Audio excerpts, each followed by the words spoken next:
இல்லையா? அப்போ விபீஷணனை சேர்த்துக்கலாம்ன்றது இடத்துல சொல்றார். சுக்ரீவனை பார்த்து வால்மீகி இடத்திலிருந்து கம்பன் வேறுபடுகிற அற்புதமான கருத்து இடம் என்னன்னு சுக்ரீவனை பார்த்து ராமரே சொல்லுவார். வானமண்டலத்திலே வரக்கூடிய பிசாசர், யட்சர் இவர்களையெல்லாம் நானே என்னுடைய வில்லை கொண்டு அழித்து விடுவேன், என் விரல் நுனிக்கு அவர்கள் ஆற்ற மாட்டார்கள்னு ராமனே தன்னை பற்றி சுக்ரீவனிடத்தில் பெருமையாக பேசுவது போல வால்மீகி எழுதியிருப்பார்.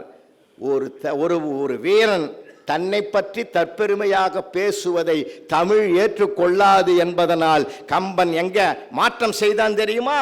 அந்த வீர தீர செயலை, ராமனுடைய பராக்கிரமத்தை ராவணன் முதற்போரிலே சந்தித்து தன் பாட்டன் மாலியவானிடத்திலே சொல்லுகிற போது அவன் விரல் ஒன்றுக்கு ஆற்றாது என் வீரம் என்று சொல்லுகிற மாற்றத்தை செய்தான் பாருங்க. இதுதான் செப்பம்.